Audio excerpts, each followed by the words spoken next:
I had been going through a lot of stuff, and at that point in time, it had been a year since my mom had passed, and all going through all the stuff with just growing up, relationships, friends. My best friend had passed away, and I was just at the bottom. I was presented an opportunity where I could play football and get a scholarship or do the institute. I chose to do football, and I had been training, and but one night I took about a handful of pills and drank like a quarter of the vodka I had left, and I tried to kill myself. Thank God nothing happened though. It was, I don't know what was going on. It's just nothing happened, and it just so happened the next day I had my physical for football, and while I was at the hospital, I passed out. The doctor said that my heart had stopped and that I was gone for 3.5 minutes.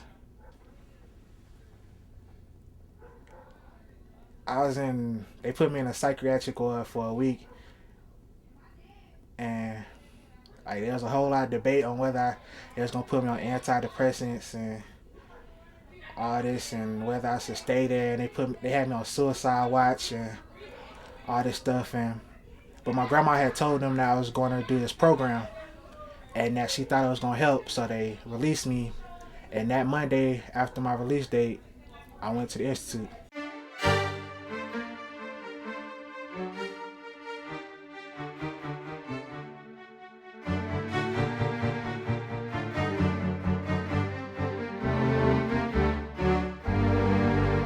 I didn't have a choice. After 9 short months, I had to leave the cool comfort I was used to. A tiny raindrop tossed into a crowded sea of thunderstorms, put into a world where time was always money. So of course nobody could spare a minute from my voice because it wasn't something you could put in the bank. And in this twilight zone, starlight, like sparkling crystals, no longer existed, but was replaced by everything from skyscrapers to hospitals and churches that were actually business complexes. Trapped in a giant house where nobody was really ever home, and where storms were endless, so the rainbows were always hidden behind midnight snow, cold black surface. As it revolved around the hot blazing sun, change revolved around it too. People evolved from spending time with each other to spending everything they had on name brand clothes, computers, iPods, and iPhones, and I couldn't take it anymore. I needed a sweet escape, something to break me free, a medicine for my rock hard insanity. So I picked up a pen. Heart beating, rushing faster, no longer steady, I began to do the only thing I knew how to do, dream. My soul began to melt into words which flowed into lyrics. My mind grinning, hands sweating, my soul whispers a sweet hallelujah. My weary brown eyes glanced at my paper, craving to see what I wrote. Once blank, it now bears a wonderful yet terrible truth. How I got here was never up to me. How I exit is no one's choice but mine. Willie Levon Holmes II. I came to the Institute in 2008, Absolutist Ensemble. I went to North Forsyth High School, graduated from there this year. Now I attend North Carolina A&T University.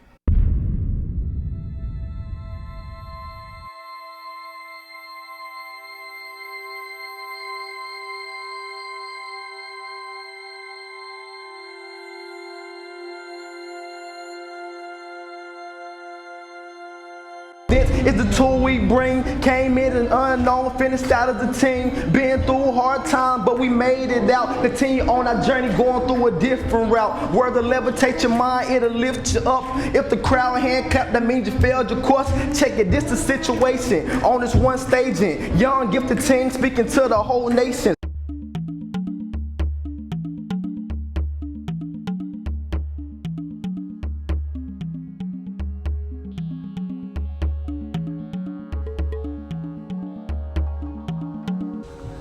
Why do we have war? Why do we have pain? Why do we have sleep? Why do we get tired? Why do we have evil? Why do we have suffering?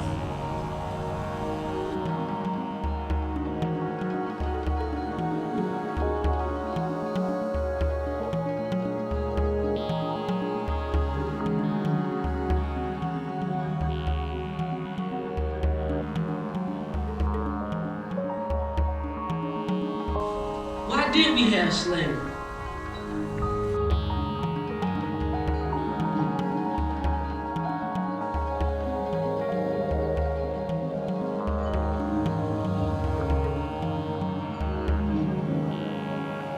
Why do we get old? Why are we put on this earth? Why do we die? Why is there racism? Why do people kill people?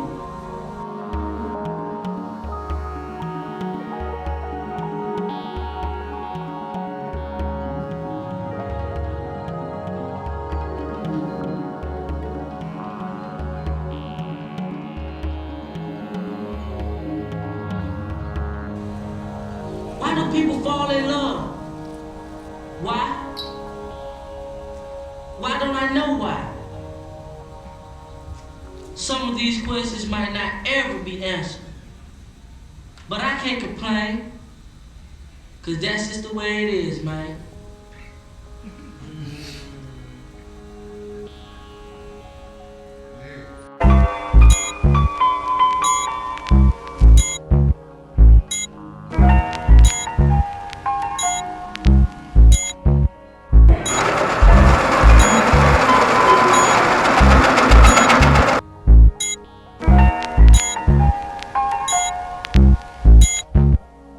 Always feel the chill of life breeze like old seas. It won't ease instead of drink ease. My thread weaves alone as I press through the stress and heavy mess. My life test, that's what I breath beneath my chest. Always feel the chill of life breeze like old seas. It won't ease instead of drink ease. My thread weaves alone as I press through the stress and heavy mess. My life test, I pass with God's breath beneath my chest. I remember, born on the 25th of December, yet the splendor of adolescence as I strive to build my essence with God's blessing. Confessing while steady stressing, cause my life entail hell, no denying, I'm not lying. Proceed to lead, progressing, but still stressing, count days as I pave another way. Life's a maze as I sway. This chaos they try to daze but never faze me. I amaze thee as I raise thee. Though sorrow may follow and sometimes hollow out my sight, to stay bright during plight of my flight, and lock my jaws and bite the bullet. Take the load and then I pull it like a champ, licking eyes like a stamp. My mind to tail scale, so I balance guiding knowledge, so my brain's filled with watches. Got juice to let loose, foes are wet, getting loose. For the goose gets cooked, and the shop leaves them shook like a cop does a crook. Always moving forward though, morbid seem things very horrid. All those dreams without means, so I keep a constant sober. Self-control is very heavy on my shoulders like boulders by the tons. I still lift my guns. Barrels aim high over clouds in the sky. Shoot for stars in my eye. Never blind is my mind. I decline my defeat. I repeat this. Foes try to beat this. My bliss they kiss. It's like chess on. I press on.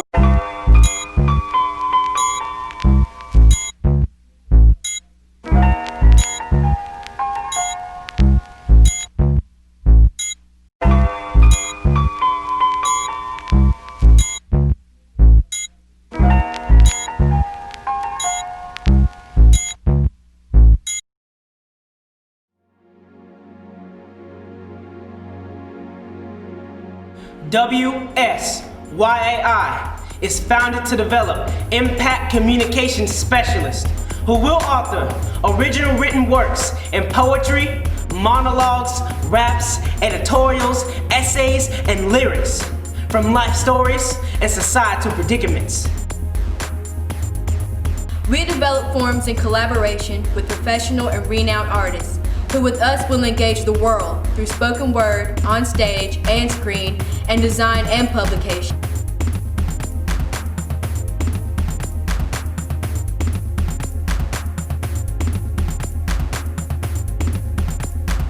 Our mission, our determination is to empower ourselves to exercise our civic, social, and economic rights. To educate and re-educate our evolving society. Whenever we engage you, Our determination is to rock your world. and move you towards change. Together, we are Assegai. And our words will pierce you.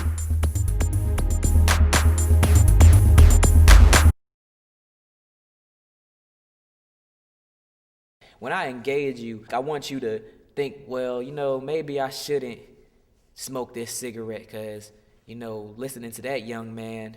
Or maybe I shouldn't go home and beat my wife just because I'm in a bad mood. I mean, you walk out with a mission, you You walk out with a mission after you've heard my piece. Once you realize that what you have done has had such a tremendous effect on someone else, is no way to describe that. You're no longer thinking just about yourself. You're thinking about the person that you're speaking to. You're thinking about your audience. You're thinking about that one person you can get to make them go out and be a different person, to go change their lives. Lift me higher above myself. Push me into the silky satin puddle of blue. Lift me higher above myself. Thick breezy peace that I only feel with you. I walk out the house, bulletproof vest strapped on, but it's no use. Cholesterol and diabetes only use headshots to take down their prey. Beating myself down with the purple rhinestone boombox, waiting for my green relaxer to come straighten me up. Heavy red tears fall from the sky, from a cloud the shape of my heart, fragile, bandaged and shy. No need to come near to rip it anymore. I've had my share of pain. It's already torn. Bullets firecracker my soul.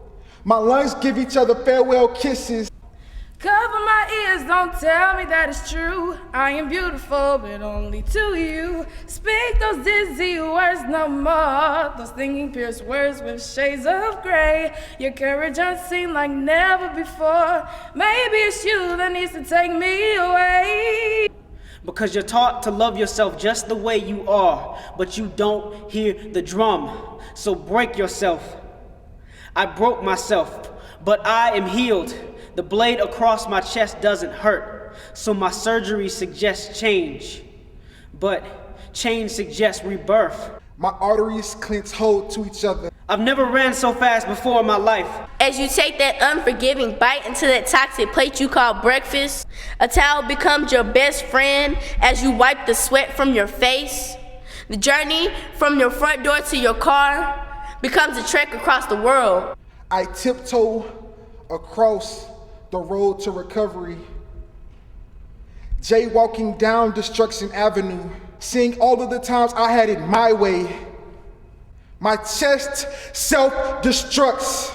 Golden arches cover golden gates. Emerald vines coil up from the garden you pushed aside when the water rolling down into your eyes became too much to handle. Those marshmallows may have helped you relax, but now they make the shovel too heavy to lift, and the sunlit sky tells you that God will call you home if you don't treat yourself good. Paul asked me would I like a side of liver disease with that heart attack. I obliged, pouring 40 ounces into a cup, injecting the amber liquid into my fish line veins. Razor sharp needles attack my stomach, but I can't stop. Drink after drink. Square up your joy and heal my sadness. Come to me now, and I'll forever be your happiness. All that stands in your way is a giant oaken portal, which is only a door. But if you don't stand up and run for your life, you'll find yourself in a closet, asking yourself why you didn't talk to the people you know. Music fills my hall. It saves me. Pressing the accelerator while I drive past that Krispy Kreme. I tell it, I'm craving a juicy Whopper with cheese. It sings back the $5 footlong song. My soul spends the rest of the day negotiating with my body, never allowing my body to crucify itself, but giving it choices. That first generous bite of that tomato brings the cure that will cure your body and your mind. Jetting past supersized fries and landing in Hidden Valley Ranch, picking up my white card and iPod, to a round of applause from my soul. So stand up. Lift me higher above myself, yeah. The breezy peace that I only feel with you. Twinkie.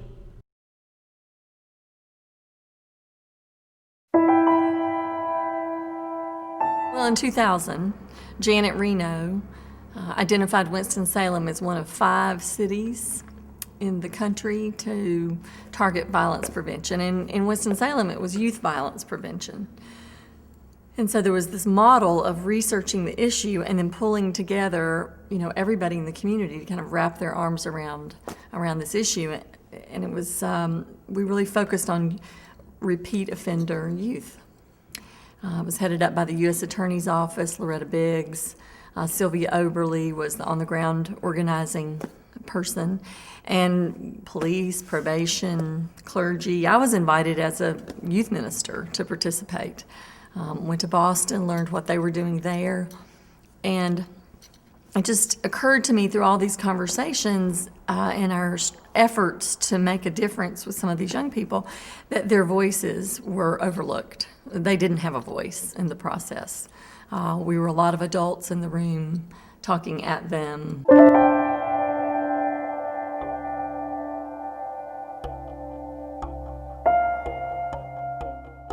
I had met Nathan about a year before, and I saw his picture in the paper. He was doing a writing program with the homeless at the Bethesda Center, and I thought, oh, this will be the man to help make this happen. So I called him at 8 o'clock one morning and asked if he remembered me and would he meet me at the police station next week to learn about the notification process that was happening with these teens. And so he came to the meeting and quickly got it, and we began talking after that meeting about creating a writing process.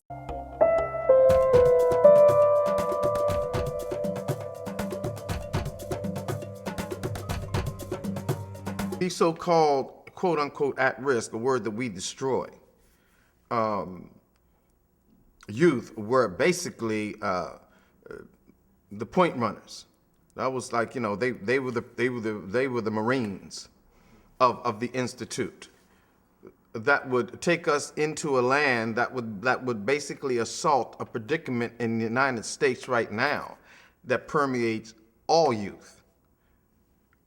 Well, I think it's been a process, because I think at the beginning, folks sort of thought we were, doing arts and crafts with kids.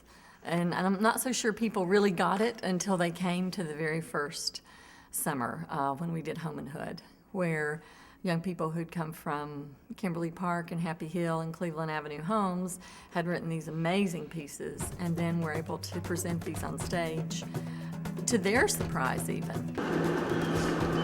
This is the home in the hood.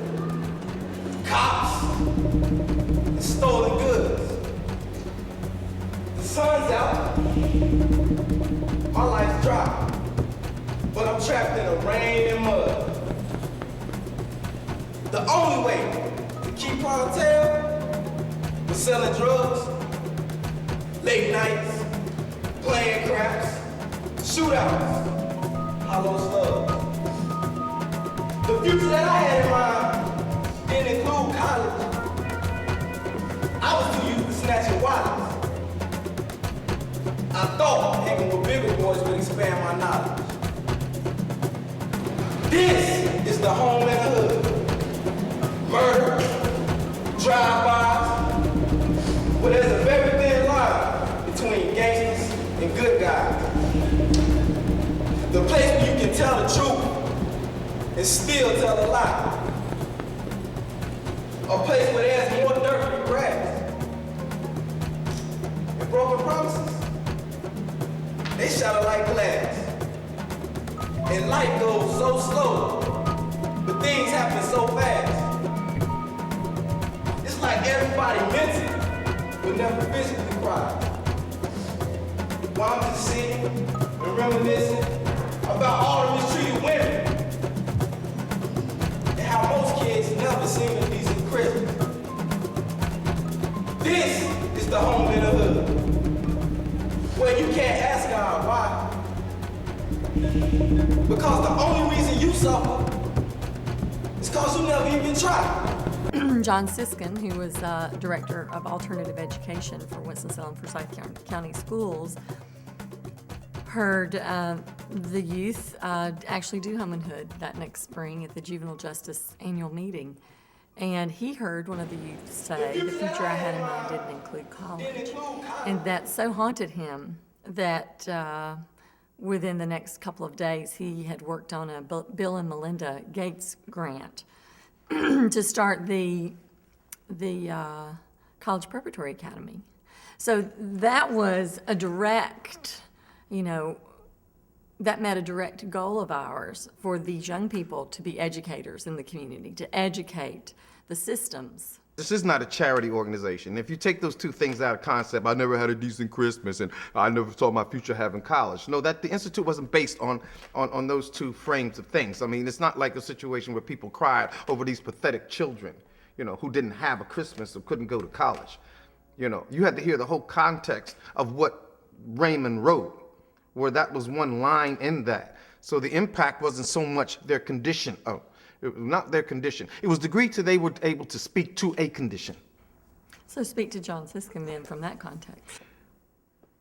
What he saw was the possibility of what could be done with youth if they were given the proper discipline, surveillance. And tools. And tools, And he saw the self-responsibility because he's saying, well, we can't do this in a year. You all did this in 6 weeks. You did this in 6 weeks with somebody who we would probably have labeled in the school system. The reason I got expelled from my 9th grade high school is because I tagged the school cafeteria. And the only reason that saved me from going to juvie was the art teacher at the school decided to put me in her art program for community service, I guess. You don't just suspend kids. You create alternative ways. We provide alternatives for to keep them in school. You look internally at your own racism. You look internally at your own classism. You look internally at your own fears. Of young people. I think adults get afraid of all kinds of young people. We don't have to be afraid of them. They have something to teach us. Some youth suffer legally. Some youth suffer emotionally. Some youth suffer socially. Some youth who basically may be called achievers ultimately are found in with honors, graduating into college without a sense of self, because all they've gotten was information based on that. We have a predicament in America where somehow, however, the disciplined surveillance of our youth as it relates to them coming from a particular place, their heritage, and applying education to that heritage so they not only get informed and trained as experts, but they become persons. Have to respect it. I bet you never knew that you got kids just as smart as you. I told you should X that out. No, you shouldn't. No matter what we saying or do, you gonna have to respect it like we just gonna have to respect you. Man, I'm stupendous. Y'all people can't tell me y'all don't feel this, I live this. That's why we became determined. As artistic director, it was my determination that the Institute be founded to develop authors. We deal with authors as a derivative of the French word auteur, which is father. To the extent that these youth are reared within the Institute to father their lives. My spark sets me apart from everybody. My gunpowder is unique, but when I explode, I want everybody to see. I'm big and I'm beautiful. Somebody looked my night, yeah, but I did the rest myself. And to create original works from writing, from scratch. The whole idea of writing isn't just the thing of writing a poem. No, it's the idea that, all things that you want to do to express yourself with a voice with power has to come from the word, the written word. In a new country, we believed that everything was freedom, but it was not easy to improve your life. When I went to school for the first time, I felt fear. And literacy we have to deal with on another level. Illiteracy, as far as the Institute is concerned, doesn't mean you don't know how to read or write. It means that you need to be able to write and to read on a level that you can negotiate. Don't attack my house of glory. I've elevated myself, now the sky is my floor. Above all else, I beat all odds. I made it to 16 and I'm not a dropout. So drop those thoughts out of your mind because my future is here. And it's crystal clear. I'm here to change the world, and it's all just second nature. And to let them know, if I can do this in 6 weeks, look what you can do in a year. So over the period of years when we started out dealing with those kids in the horseshoe, and those kids in the horseshoe came out of that horseshoe and struggled with us for those first 2 years, it was rough.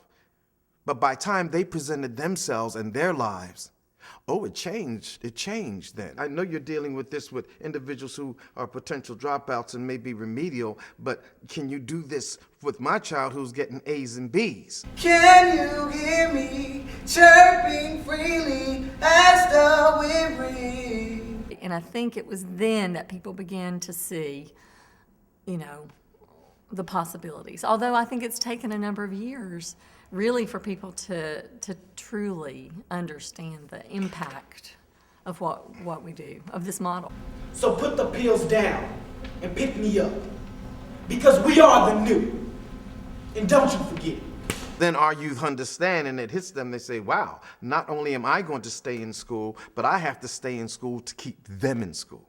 After the school year, I was invited to the Institute, and first day, I remember the first day I walked in there, just people everywhere. You know, I'd never seen any of those kids before. I didn't know any of them. And it was weird being in a room with people who actually wanted to do the same thing I was doing. Being in the summer ensemble is like they're getting you ready. They're trying to show you what you could be. They're giving you a taste of what Assegai is to see if you really want to stick it out and join, or if you can even be allowed to join. They're trying to see if you're like if you're made of the material that Assegai is. And I used to love the food. Shouts out to the food lady and her son. The first day, I really didn't like it. It was new. It was just a whole bunch of people I didn't know. You know, I'm like the oldest person there, 17, almost about to be 17 years old at that time. And there's a bunch of little kids telling me what to do. So it was very uncomfortable. I was in 2007 Threshold Ensemble. I was in 2008 Absolute Ensemble, and I was a peer mentor for the 2009 Author Action Ensemble.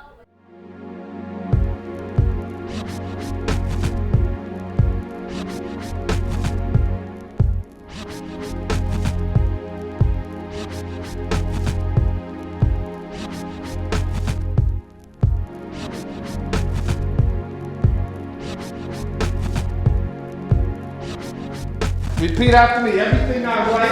Everything I write. For the next 5 weeks. For the next 5 weeks. Is property. Is property. Any questions? Well, they earn a stipend, and they can earn up to $100 a week. When they're on the clock, when they're working, they can earn up to $100 a week for the 5 weeks. We would do something called a cliche buster, where we would scatter all these different words on a paper and we would try to include them into our piece. Unlike a lot of people, the process for me, I had to get the words out of me. Instead of trying to get to the words, I had to get all this stuff out. I have a big list, think about something, write it down. And then, well, I couldn't really think. It wasn't really thinking because I just write something down, look at the word, cross it out, write something down, look at the word, cross it out, write something down. And then when you look at it as a whole, I'm like, oh my God, this actually connects. This actually has a thesis behind it. And Mr. Nathan says, don't stop writing. Write for a minute. Go. Fill up the paper. Go. So you have no choice. You don't have time to pick out what you want and don't want to say. Which you don't even think about hiding anything. I was good at it, and it felt nice to be good at something other than football. And that's all people told me I was going to be good at all my life was just, you know, do football. You know, that's how you're going to get into college. That, you know, you're not smart enough. You know, you're too lazy. You're too this and that. Just football, you know. Every time somebody see me, oh, you play football, don't you? Well, when I first sat down in the table and get a pen and paper and start using the process like to clear out my mind, the subconsciousness, like stream of conscious, it was like I've never experienced before. It just block out my mind, just block out how I want other people to hear it, just all about myself. Everything I want to say, I get it on the paper. I can remember 14, kind of shy, but just out there. We would sit there at this table and listen to Nathan just come out and like, okay, write through the sentences, and I would just come up with different stuff. But I wasn't really that good of a writer then, but I've come out of my shell about it. I would write and things weren't coming to me soon, you know. I'm just like, okay, when is this gonna come to me? Writing through the sentences just seemed so hard at first. And then instantly it came to me. I'm just writing and writing. Writing was a big challenge for me. Like getting there, and that was the biggest challenge for me. And it's like now I can't remember. I can't think of not having writing in my life though. But for me to begin writing, it was so hard. After that first week, we started writing. And I wrote a piece about my mom. And I remember Terrence made me get up. I was probably the last person to get up that day. And Terrence made me get up and read it. And I was just thinking, nobody's gonna listen to this. Like, who wants to hear some boy talking about how he misses his mommy? Like, I thought they was gonna laugh at me, call me a mama's boy or whatever. But I got up and everything was quiet, and they actually listened to me.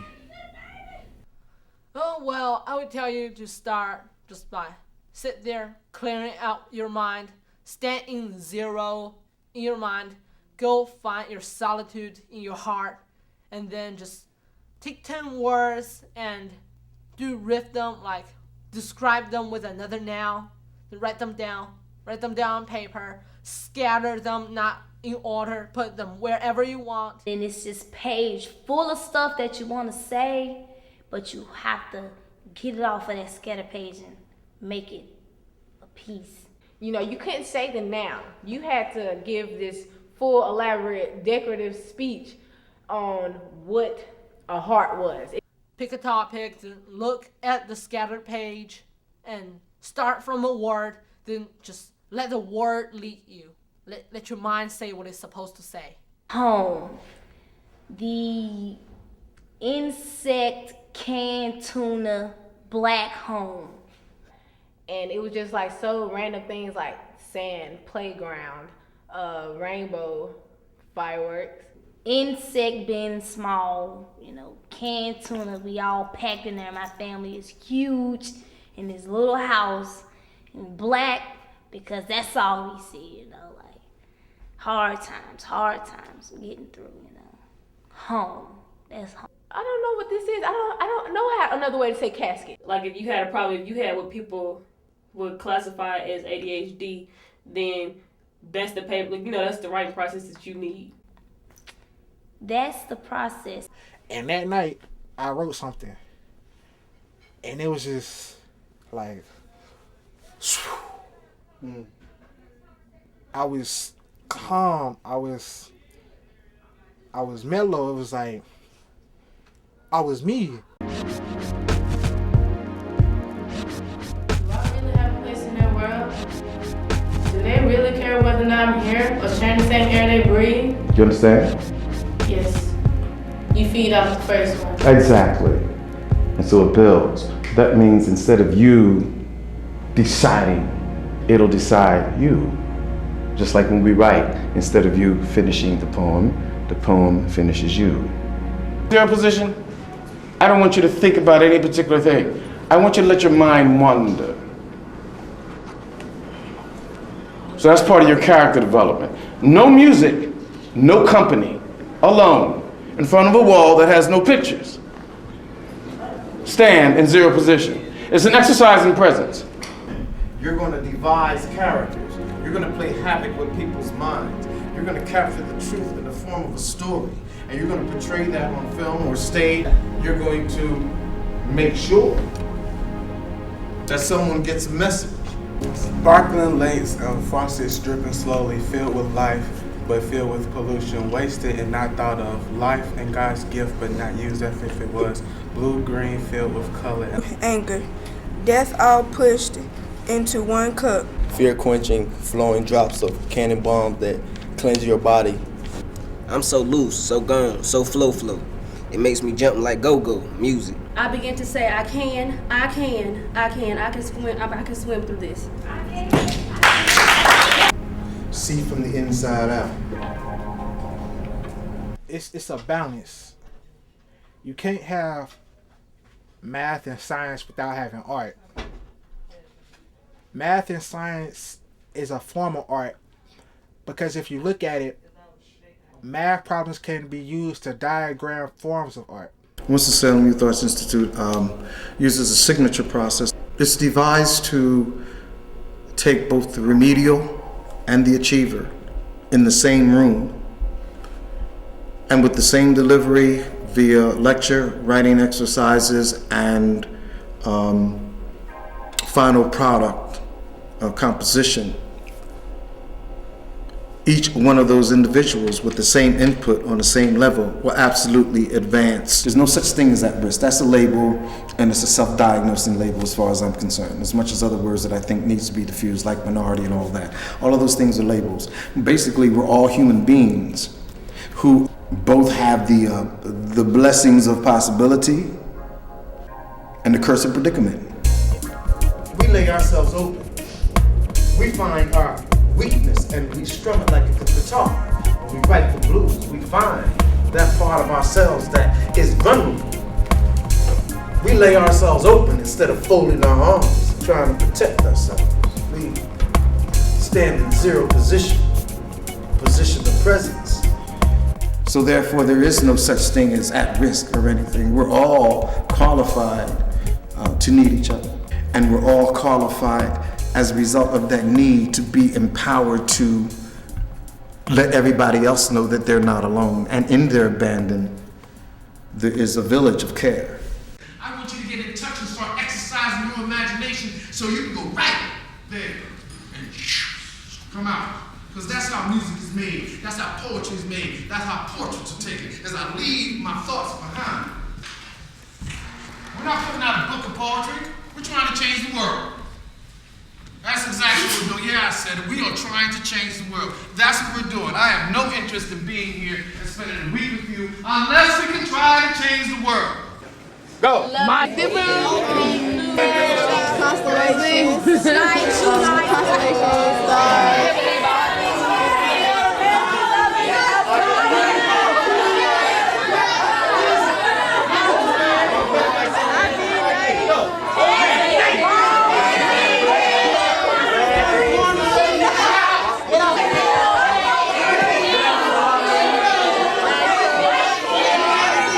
Admitting, looking at that couch and letting that couch just admit things to you. Then we go to the gate of acceptance.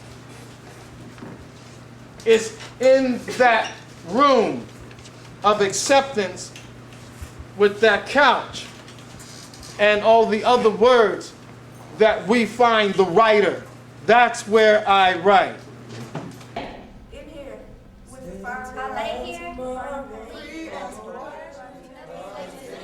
There are going to be 267 deliveries.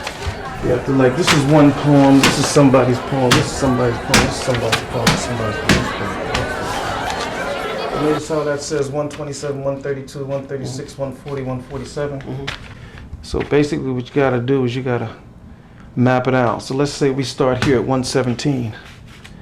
And right after she makes this delivery on this part of her poem, then you got to figure out what goes after that. And that goes 118.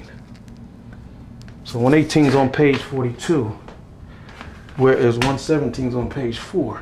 That is ridiculous.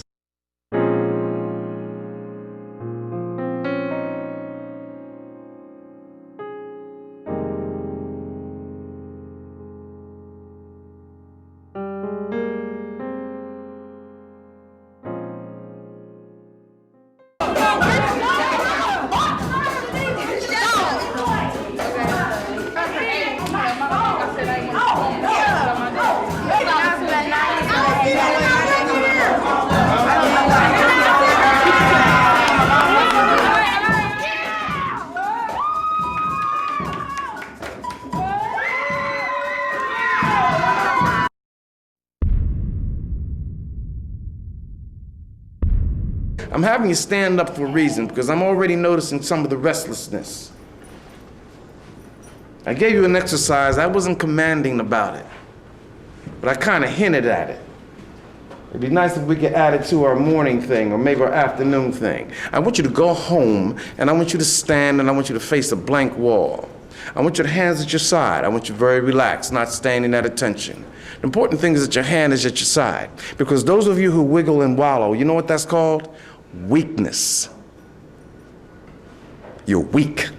You know, because I was bad. Like, I smoked so much weed. I drank so much alcohol. I was bad. I skipped classes. I failed classes when I was in the institute. What is it? Plank position? What's that? Zero position.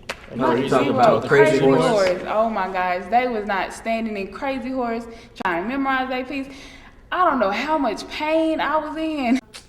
I remember Miss Lynn always used to want us to be so serious about something we didn't know.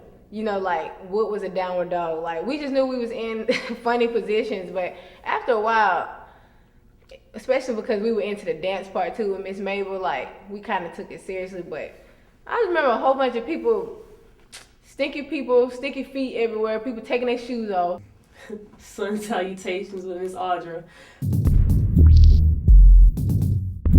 When you can't stand for an indefinite period of time with your hands at your side,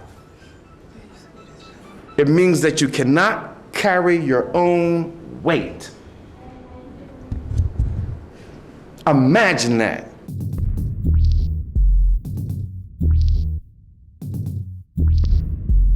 There's certain ways I gotta talk to really get through to y'all. Because y'all think sometimes people just lecturing you. You're weak. He made one of the girls I didn't like in the program teach me how to do a push-up, with everyone standing there watching me do a push-up. And I was down there for a while until I learned how to do a push-up. That was really hard, and we had to run laps and just memorize the piece over and over. That was just a little hard. All this work kind of stresses me out. He's trying, and then he's not trying, and then he's not trying, and he's not trying, and next week he want to try. Or she, and it was just, and I just hated it. I just was like, gosh, I wish they just suck it up and do it.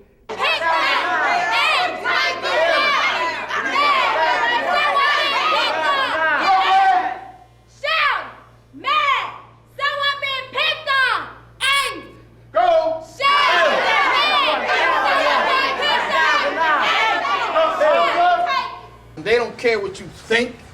They do not care how you feel. They don't want information. They can go to a workshop, or they can have a lecture, or they read the newspaper, they get a pamphlet, they can get a book, a how-to book, if they need information. They come to you to go through something, and you have to go through something to show them a way. We were just talking about surviving, how we had to survive. And it was just me, Rashard, and Generica, and I remember rocking with them, crying, just because we felt like we overcame so much, but we still living in it. Yeah, we talking about it, how we want to get up out of it, but we're still in it. It's like being trapped, but being at the Institute and, from the bus station to Green Street and to Green Street home, that time period in between was when we escaped. And the most horrible feeling I had a lot of times was people would still have to go home to that. Every year, and there's certain things, there's embedded, it's not a strategy that's obvious, but there's a point at which I know that during the writing process and development process and the rehearsal process, there's a point where I know somebody has to break through. Somebody has to literally go there, and by going there, you know what I mean, they have to go They realize the power of their words. They have to go to the source of what it is, from which it is written. I know I can do it. I know I can do it. Don't nobody else believe in me, but I can do it. I'm strong. Can't nobody break me. I'm unbreakable. I got a purpose. Do it. No matter how hard you tell me, I'm gonna end up like my brothers and sisters. Why? Why they want to destroy me? I refuse to try to take my life again. I'm a warrior. We all warriors. Cause this ain't gonna do nothing but boost me up. They love me. They love me for who I am. I ain't gotta pretend no more. No more pretending. No more. They believe in me. My flesh and blood already won't. Thank you. They believe in me. Thank you.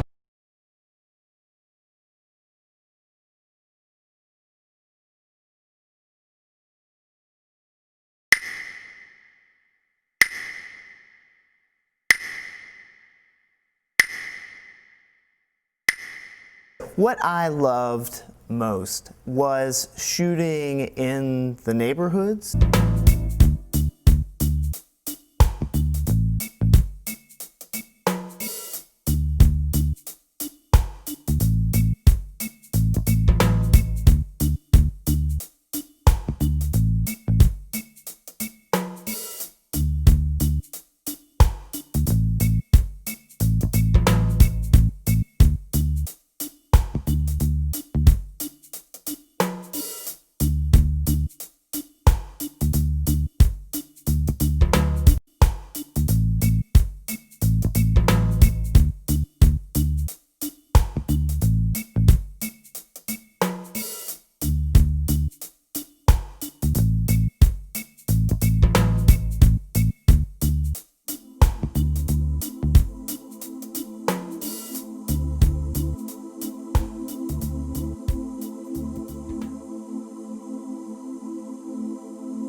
Primarily the camera experience was what the kids got, and then a lot of the editing would happen with the interns and I. Me?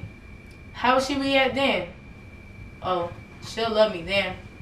Although it'll be too late. She'll feel the pain I felt that in my soul until my last aching breath. Cut.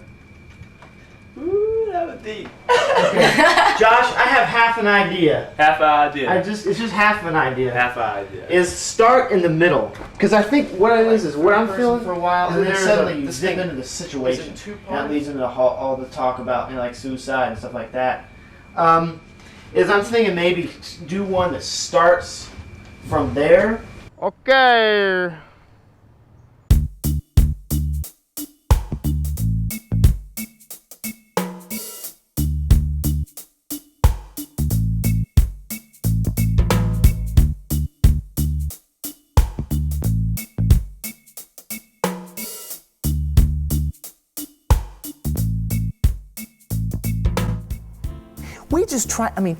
We tried to be really ambitious with the films. We tried to be ambitious in a way that was at times almost dangerous with the cars and things like that. Well, the thing that I said, that I always told those kids was, we can do anything. Don't underwrite. We can shoot anything you write. We will find a way to do it. When we got George Bush into DJ's kitchen, I mean, that's what we can do that. Anything is possible, and we will attempt everything. The Institute experience is so intense that you don't want to let it go. Nathan and I had a very intense, very strong relationship. It became more and more honest and almost brutal as it progressed, but it's certainly a relationship that I value and valued highly enough to enter into this 4-year Mr. Bones project.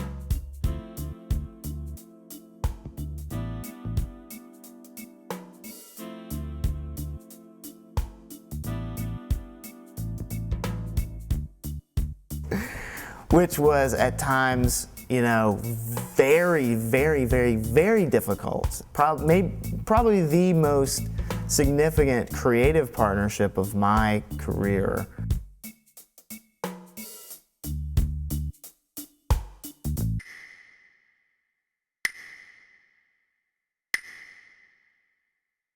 I thought it was going to be more like a summer camp, like we were going to, show the kids movies, and we're going to show them movies, and we're going to make them, do picture collages that eventually turned into something.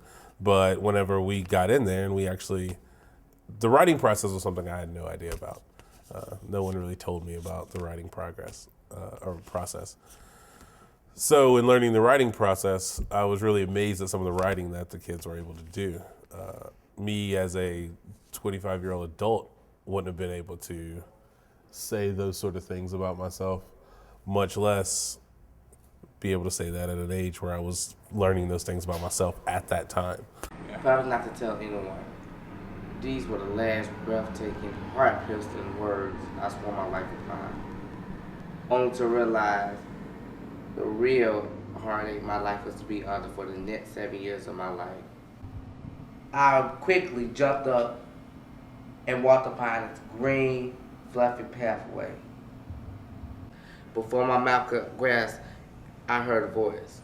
Would you like a piece of candy? Not knowing the contract I was about to sign, my mouth quickly said yes. You're ready. I don't know when I lost myself. Maybe the last sunrise or the one before. Maybe when I was caught with the Winston in my hand. Maybe when my father left. Maybe when the knife was too dull to cut my skin. And it was probably the most uncomfortable but fulfilled I've ever felt as an artist, because we were able as artists, me and Frank, to make these guys comfortable enough to tell their story, but they were courageous enough to tell their story, and that was probably the most fulfilling part of it. So that really opened up the door to what we could do. I had no idea that we were going to be able to shoot the sort of things that we shot and tell the sort of stories that these young artists were willing to tell.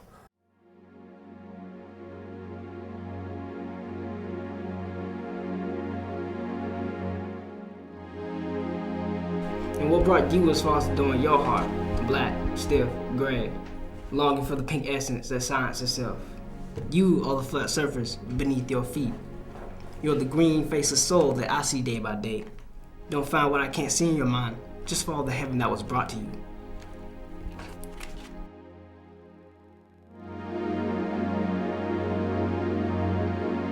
Just this little Terrence. Just look at this Terrence. I'm a mouse trapped in a cage. I get so angry, but I don't worry about it. I know it's for a good reason. Go bliss. Now, tell me, did you have some problems? You got some problems now you can tell me?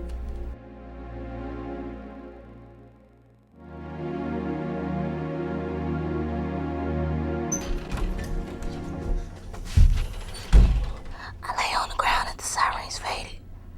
I sit there and think, why did I do it? I was in with the wrong crowd. It's not to get in, it's to get out. I look down, realizing my dream is a message. Go bliss. Tomorrow, is that your thing? Why put off today when you can store for tomorrow?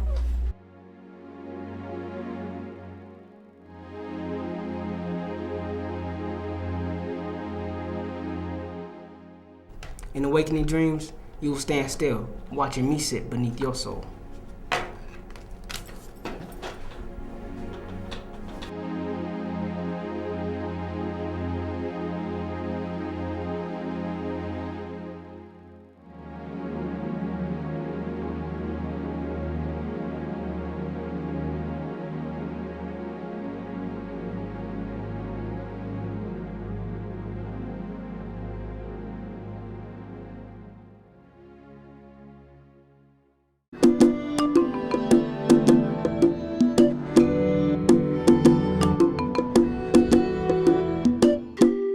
The writing was so personal, and the young people that were doing the writing were so different in many ways that the choreography had to be a feeling of it had to be free. It had to be free. I mean, it had to be a way for me to communicate with the young people so that they could express, they found a way with what knowledge that they had, and me just tightening the bolts in a sense to make it look halfway decent, you know what I mean? But it was about them expressing themselves in movement, you know, as they had done verbally, you know, I mean, with the words, so that they were able to express themselves and give nourishment to the words, making the words come to life.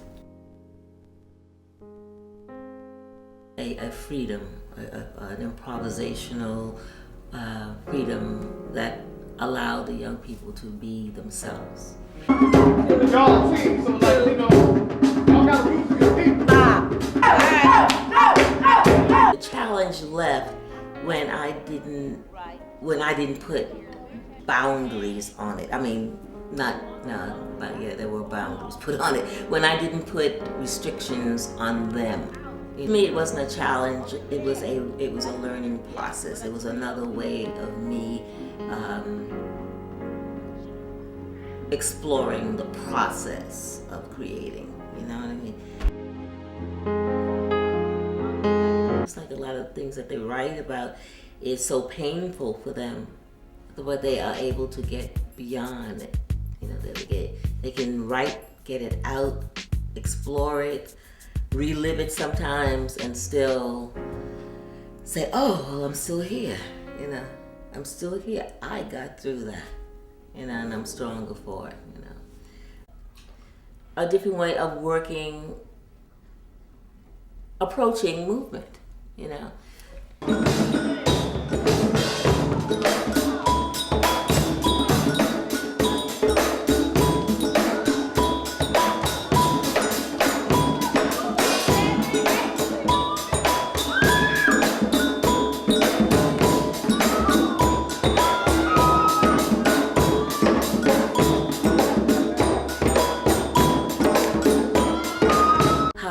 To watch them actually work and struggle through the writing. It made the young people explore more, so it made me explore more. You know what I mean? They are a special breed, you know? They're a special breed, and they will challenge you.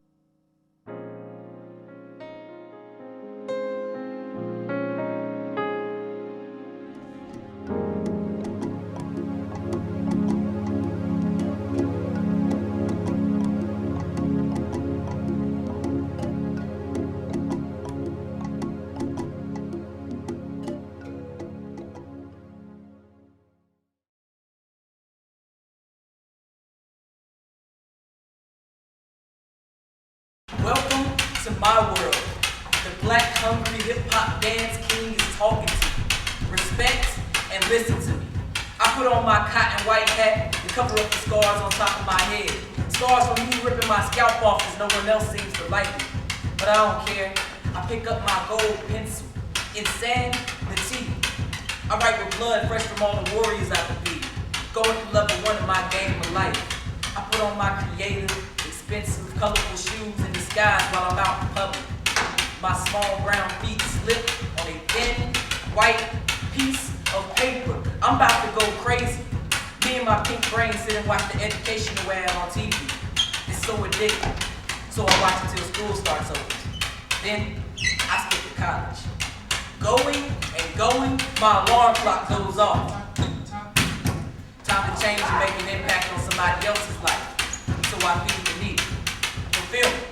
I sleep, and rest my brain till I die. Then I'm over.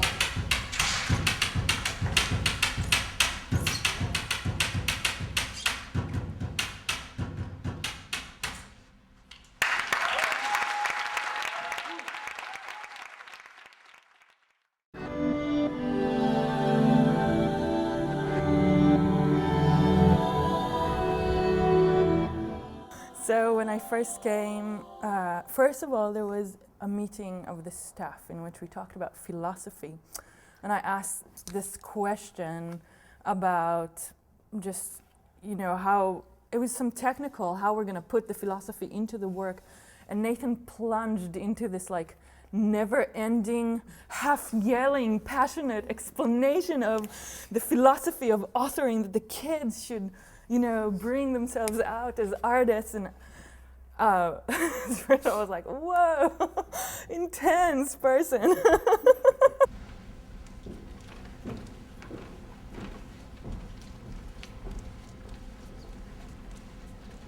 I don't really teach dance technique. I basically become this tool in their hands at adapting their written work to movement, to say their words with their body instead of with their mouth.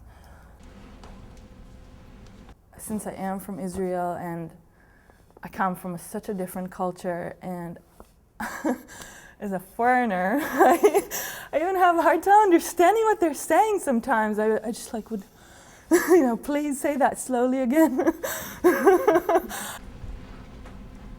My sunny day blocked by you, only to see nothing.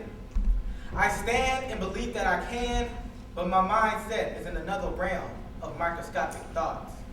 Its brutal words makes me insane. I hear the words, but never let them enter my foggy mind of painful memories. Truly, I think art is about authoring. It's about you bringing your inner world out to communicate it to whoever is out there. I see nothing. Rejuvenating thoughts calm my spirit, but never my knowing mind. I walk down the pathway of colorful trees, pink, blue, orange, yellow, gold, and brown. The wood of that rocking chair is smooth against my back. Sexy water of that bay, quench my thirst, for I shall dance for thee.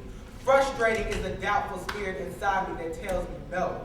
Silver birds hover over me as I take those tiny steps to enter that creepy place.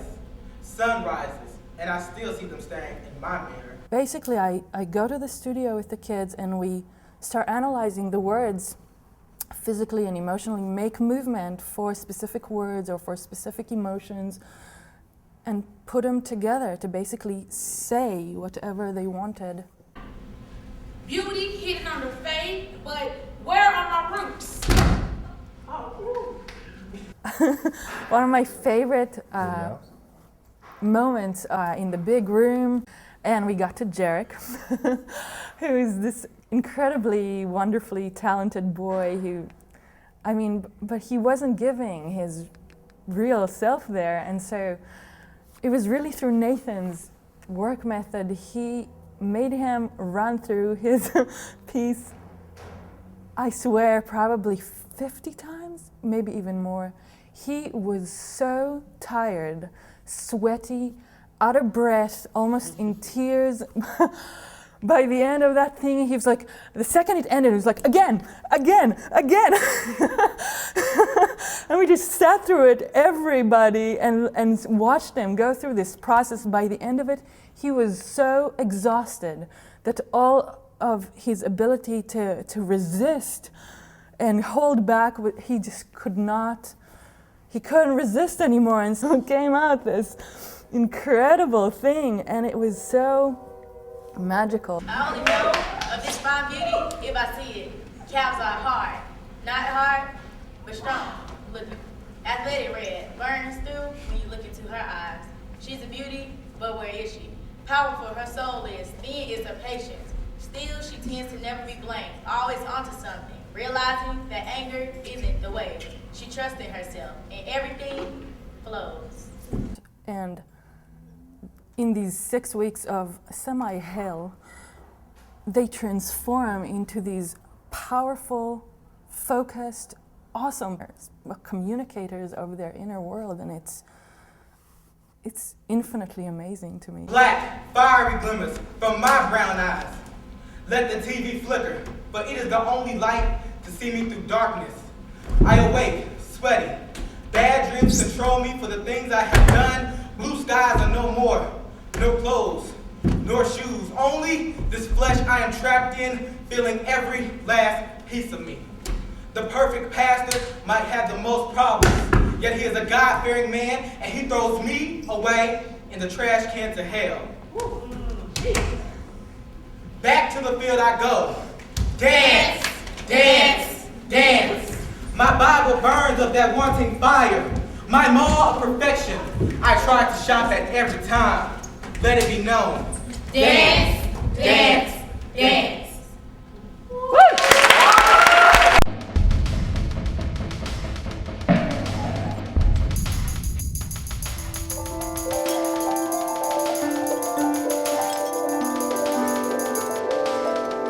Home and Hood was the first production that I was involved with. It was their first production, and they didn't really have scene design or lighting design or any of those elements as a part of the Institute, which is what I could bring to the process, scenery, and how the visual experience of the show would progress from the beginning to the end in support of the text.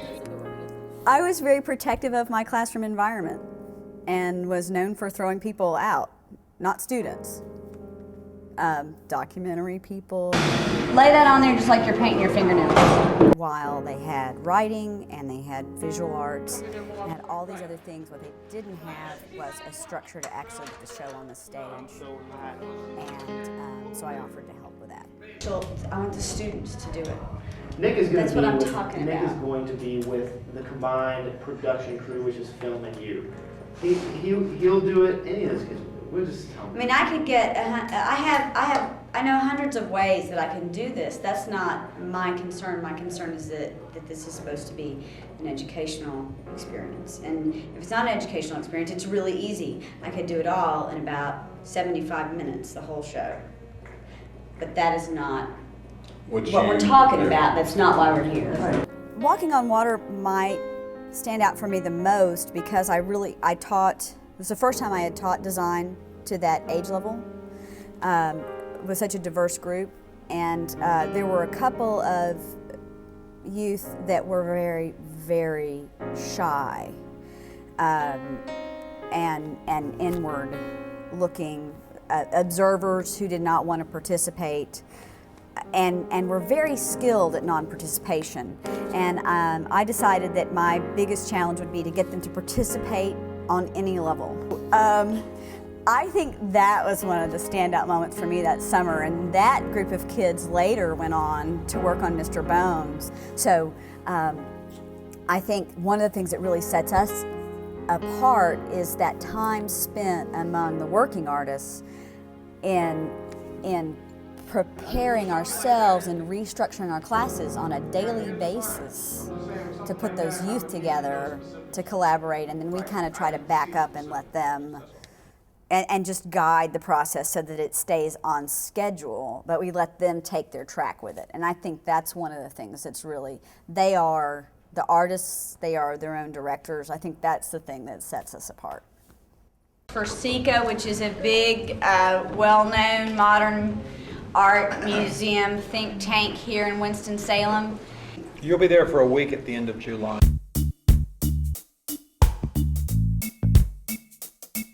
One of the best memories at the Institute was my time spending with Mr. Derek Monk.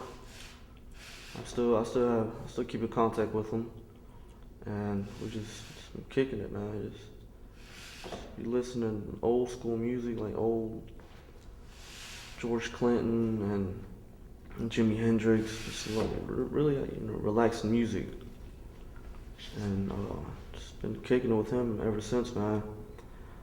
Thanks to y'all, I wouldn't have met him.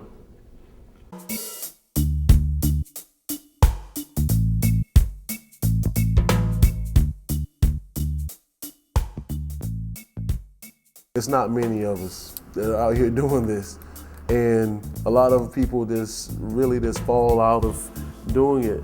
People stop doing it because of the money, and the money ain't as important as providing something that is a quality alternative to get kids going in the right direction. Even though sometimes you have some kids that kind of fall off from that, as long as they want to be there. And the Institute can continue, for instance, the Institute can continue getting funds. then, I think that not only the triad would benefit, but the rest of the nation would benefit just implementing programs like this. Everything else. If I spray this, we go this between. Cut it out. That's where 10 seconds. 10, 9, 8, 7, 6, 5, 4, 3, 2, 1.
And different instructors and teaching artists respond to chaos in different ways. Some of them try to control it, some of them let it go, some of them try to direct it.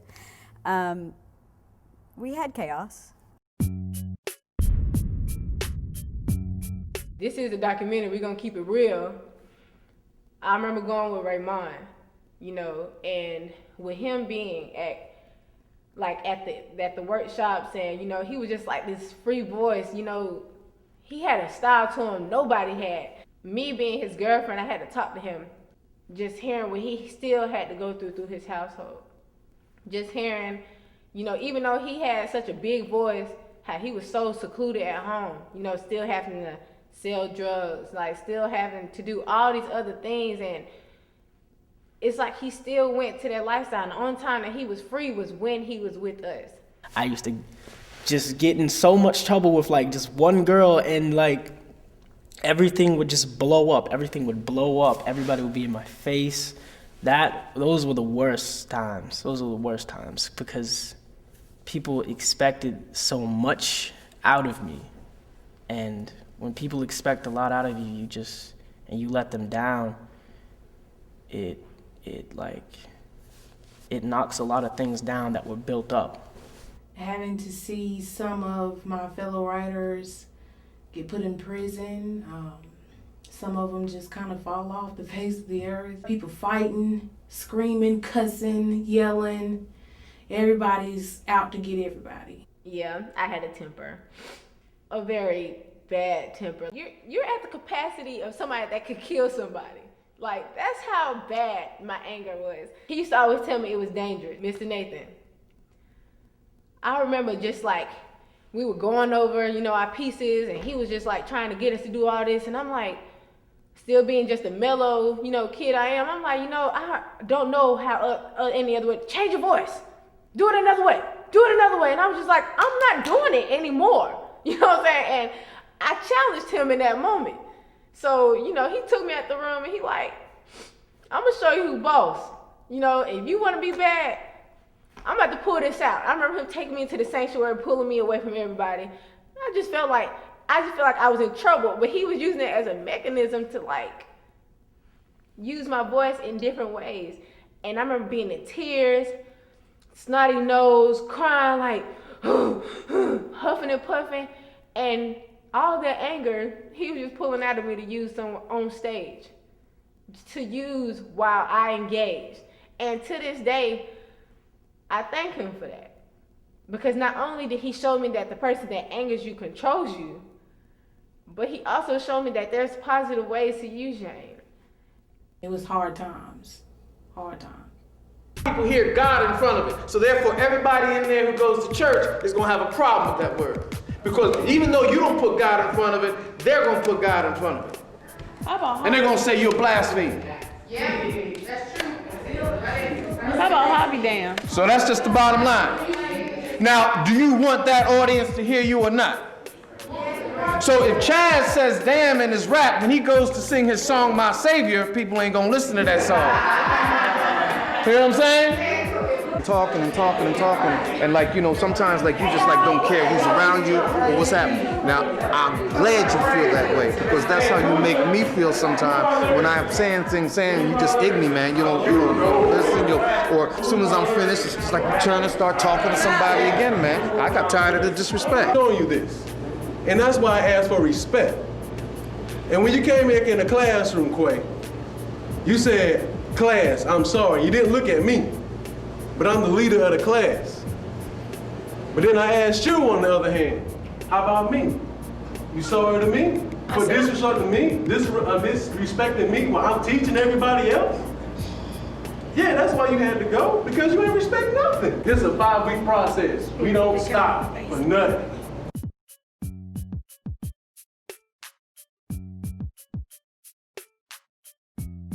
I've been searching for clothes to wear, and then it's like, when I do find some, next thing you know, can't wear a skirt, all my skirts come to my knees.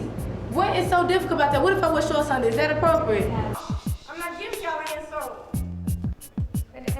Nikki, all we want you to do is practice your singing right now. Just practice your singing. Sometimes the same way.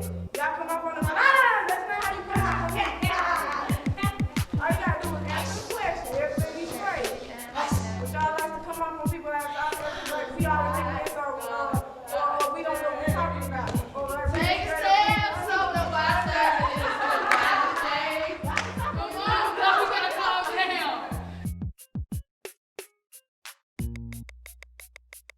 That's coming down from the top. That means from the people who give us money and for which you get paid.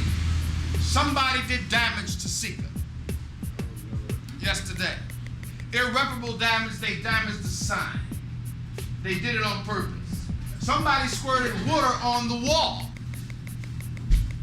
Now, unless somebody is woman enough or man enough, don't be a coward. Don't be a coward. Whoever's gonna be woman enough or man enough, whoever has the guts and the heart and the courage to step forward and own up to that, please do. That's what I'm saying. Yes. We ain't gonna hurt you. You did the song? Okay. All right.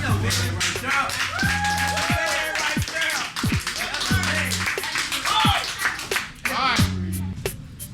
I don't know how much it's gonna cost. I want you to get with Miss Rose. What is me and Barbara? Y'all have to. Y'all do automatic. You too, Chris. Yes, I'm talking to you because you said, yeah, you told me to do it. So I see how y'all gonna sit there and do that. It's not even wrestling with me. If y'all want me gone, I would be gone. That's all I gotta say. Do you have anything else that you want to say about what happened? I don't know. I should have been playing with radio, but still. I mean, I was just playing with him. Don't give him nobody to put his hands on no radio. He should have put his hands on me. It was the act that tied our hands. We had to say, DJ, you got to go. I told you this is the hardest decision that I've had to make in a long time.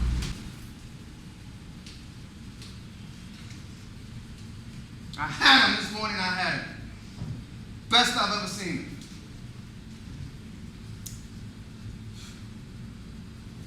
And then now he's gone. And I can't get him back. My brother, Dorsey Lemon, call him DJ, in 2 ensembles before me, prior to mine, Home in the Hood, Day by Day, and he was just like this amazing person that they met. Like, they just really, loved him. He was just, people just clung to him. They were very clingy to him. I could have been with him in jail right now, but I'm not. Why do we have pain? Why? Why don't I know why? Some of these questions might not ever be answered. But I can't complain, Cause that's just the way it is, man.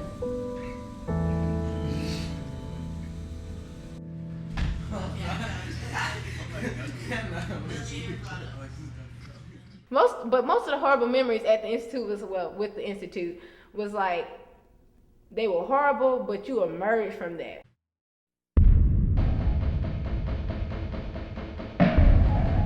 How are we ever gonna do this? And at first, it's a shock to everybody. When I wrote my first time through the writing through the census process, and I've been writing for years, it was like, oh, I don't think I could do this. I can't handle this. I'm walking down the thin line of the hallway, trying to balance myself with the results of today's consequences. Walking by the cold, hard faces of teachers, stuck in the glass of trying to do right by others, while on the other hand trying to pick up the ones that wanted to be left behind. The quick blazing beat of a young student's heart distracts me from my path, and I fall through the gray window of craziness. En mi país, todo era diferente. When I was in my country, everything was different. Todo era pequeño y Everything was feliz. small and happy. Cuando dejé mi país por primera When I vez, left my country for the first time, me dije, I ¿qué asked ahora? myself, what now? Me sentí triste y tuve que ver la I realidad. felt sad and I had to see reality. Cuando vine la primera vez a este When I came país, the first time to this country, creí que todo I era thought everything libre, was freedom, pero no en realidad. but not really. Ahora, The after school experiences are great because it's where all the magic happens. When we engage people, they're seeing more or less a finished product of what we're working on. It's always ongoing. The first piece I ever wrote about God was with the Institute. When I got back into the Institute of Threshold, I wrote a piece about God. And I was like, yo, that was kind of tight. And then I wrote more and I wrote more and I wrote more and I wrote more about God. So one thing I feel like the Institute really did was open up the communication lines and the relationship that I have with God today through my writing. I despise and I'm disgusted by black holes, tongue-twisting Miss Macaronis, blocking my white clouds, moving towards lands not promised. My loving bruh's being blocked by the brown, slimy jail from reaching for his unlimited thoughts while I'm trying to go beyond mine. I can do all things through Christ, and all closed doors will be open. My crowded church tells me to stay in the gray school and go beyond my destiny. Let it be unlimited. Cracks seep into the center of my composure. My eyelids fight to refrain from falling. Aided only by a triple espresso and 2 non-drowsy painkillers to stop the sledgehammer that's beating my forehead. I'm running a perpetual marathon, the finish line always way further than it seems. A lot of distractions going on in these kids' lives. So I think it slows down the adults, and it makes us better understand where these kids are coming from and how adults, mentors, policy level folks really need to help create a better community for these kids so they can be successful. This organization has like changed my entire personality, my persona, my just everything. And there's so many opportunities you get out of it. It's not just writing and engaging, it's also networking. Well, first of all, I like to share from my personal experience that I'm on the high school debate team. So I usually use the writing process for my debate speeches. It helps me a lot, like a lot. All I have to do is go with my flow, get what I have to say about it, and get some numbers jamming in there. And 4th place, like statewide tournament. I've been stalking my 5-foot pretty face, petite, chocolate vanilla skin self. Do I not trust myself or something? Well, I guess that's something I'll have to learn. Living a life. Check this out. Swarm around the corner store for my victim. A slug hits the second one missed, but the third shot kills the blood in my ass.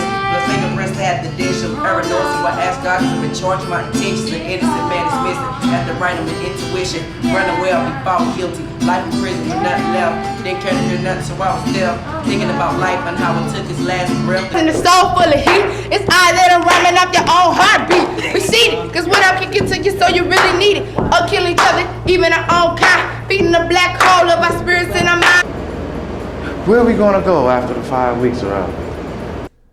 It's just awesome. It's make me feel I have power. I can do things with my words that other people can't.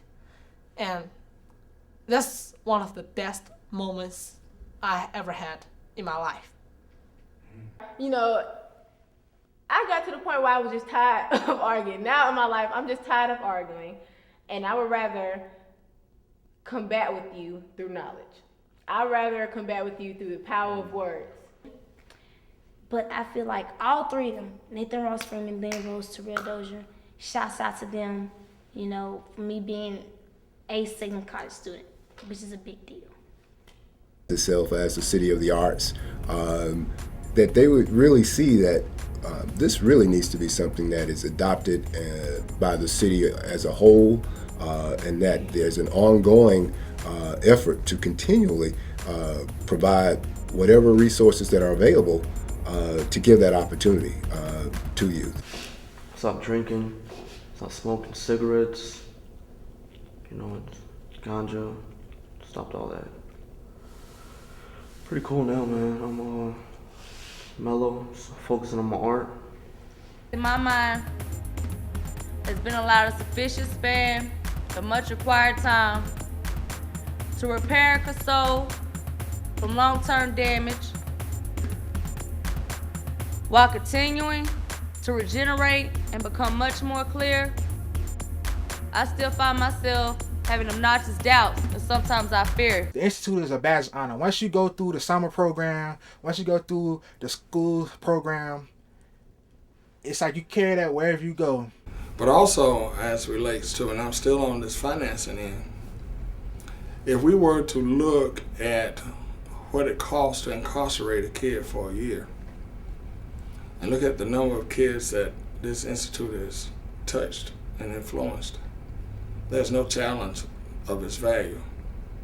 When we look at what ordinarily it costs to train folks, and look at the number of training hours that's been spent with the Winston Police Department, and the institute itself, through its performances, actually influences other kids, and there's a training process there, just as they observe other kids performing.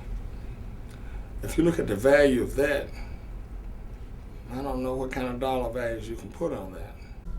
A mirror-plated vulgaric video of my life on display while my eyes were being ripped out of my body and turned backwards to reveal my insides, bleeding. A purple button sewed onto my cushion-hearted resentment. Things I never had, friends. Just false standing boulders. Here, I love you. Or you can do it, baby. I'm sitting here. I'm that entitled jailmate in solitary confinement.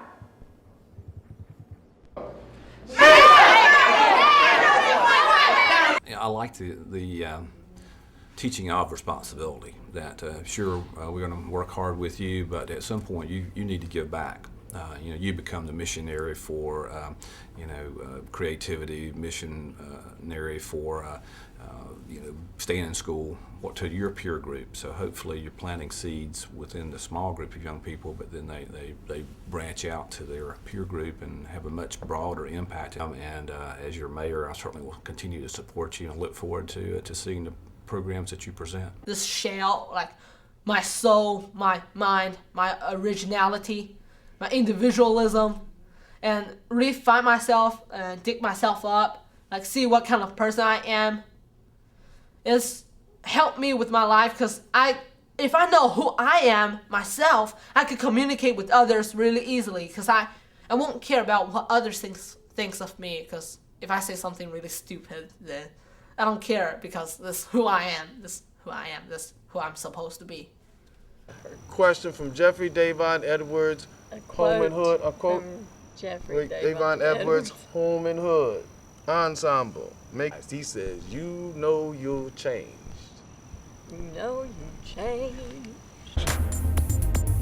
I stand in the midst of the cloudy baby blue sky. I let the cool, chilly wind rub my body, sending me to my next level high. I think of all those things that I could do before my last breath arrived. I could have journeyed to that place filled with fields of ruby red roses, where there's water slowly pouring from all the water hoses. I could take all those treasures that life has to offer me.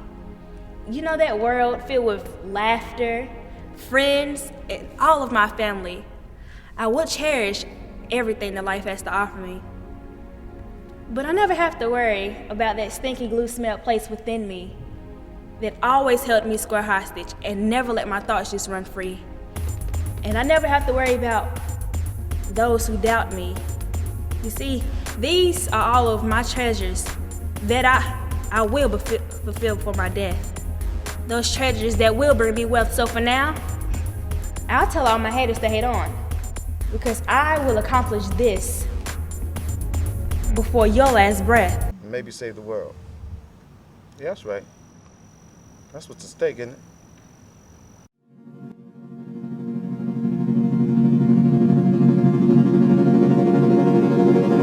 Down the runway, burning up in hell, never seen the light of freedom, so the good it won't prevail. The money and the drugs make my lifestyle dirty. Fear and pain, I can't accept it, so my heart stands sturdy. Gang violence in the street, the element that made me, came to the institute and thought these words would change me. Moms got disgusted, found out I was crippin'. Memories of my brother made my vision drip liquid. I'm getting jumped while I'm out in these streets. My mom getting abused by my dad who like to cheat. I think about death, feel like I'm already dead, so dream me alive so I can come back a better man. They could play dodgeball with your lungs like the wind, but I couldn't. A peace that could release this burn that I've held, but like every other thing I've done, I failed. See, the words, they tap dance with my mind. They choreographed a hip-hop piece that was just so defined. But you know what? My pen didn't feel like dancing. So arthritis sent the message to my head and had the nerves to consider hip-hop dead and told me just maybe I'll feel better tomorrow. It's funny because, see, the next day came and things were still the same, writing with cliches of how Jesus can save the day, but I have to remain absolute to deal with this because it's only getting harder. See, my home's not in the hood, but I'm barely living day by day. And only Peter could walk on water, but as a guy, I'm supposed to stay strong. Do me a favor and paint the picture of these two small shoulders holding up me and my mother's boulders, and they not getting stronger. I'm growing weaker by the minute. Please don't cut me off because I'm not finished. How can I win the war if the battle's just begun? There's no need to let the lake's oily hair fall. I'll take the pain, the damage, my tears, the blood of my ancestors, and I'll build up another wall. See, they say a fight to the clouds is a graceful trip to the stars. So I know what I'll do. I'll clip the raspiness out of my voice, and I'll put away my weapon of choice. And I'll take my pain once again. I'll take my tears. I'll take the beatings. I'll take everything. And I'll consider it a class. I'll take her story. Ma'am, I'll even take your story. And I'll make something that they will consider history. Cause the center of tomorrow the center of today. With the absolute ensemble, you won't be the same. I mention this to pierce you. Just listen to our words.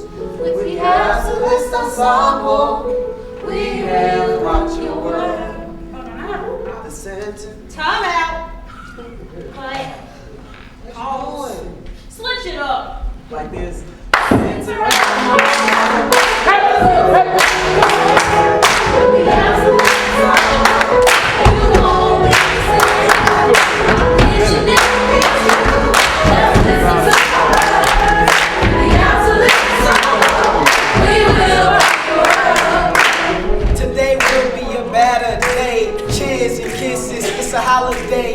Smiles upon those who were sad, change lives, do great, make those glad. It's not done, nor are we over, forever live our words, the truth lay on our shoulders. Hard times will come, depression will live. What you do, man, give back. Something, something, so hey y'all. I said, well, it's not done, y'all. Stay true to the words that's living in your spirit. Grab a pen and a pad and like John, get lifted. If you got a dirty life, then brush it off. And if there's cold going on, hock it up in the cough. Cause life's too fast to be put away. And if depression's trying to come, then hold your place. Wake up in the morning, look yourself in the face. Hold your head up high and live another day. The sins are up tomorrow. The sins are up today. You have to live tomorrow. You won't be the same. Our mission is to you. Just listen to my words. If we have to live tomorrow, we will rock the world. Life at my head, stepping through the paper, drill the message now, cause there is no letter. Make you do one thing, and that's listen, I engage you right. I gave you the picture, believing in our words, it's our scripture, got so many flows. I call it a mixture, drinking up for motivation. I call it addiction. If you need some word guidance, we'll show you direction. I'm the young president, I need the election. Feel good to get to you, that's the best affection. We gave you our lives in different sections now. This the lesson, class and session.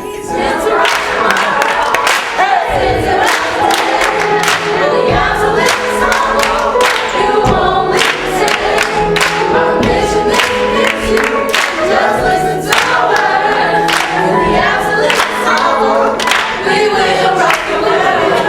We will rock the world. We will rock the world. We will rock the world. I stand. Stand. In here with the fire. I lay here. Free as a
Monologue, raps, editorial, essays, and lyrics from life stories and society predicaments.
I give you a light in the basement. because this is the kind of thing that will just take you to a whole nother place where it's like your craziness is harnessed into a little ball and it's put into the pen that goes to the paper, and it's like all your craziness, somehow it makes sense. I'm currently working on the book, so buy it. Because the institute is like a drug. It's addictive. I say that. Being in the institute gave me that voice And I ain't stopped talking since. I have not. Never. And I just want to just thank everybody. It's like just that seed that just got sown and grown, and there was little fruits at the end and flowers, and it's crazy. Fresh out of words. Thank you very much.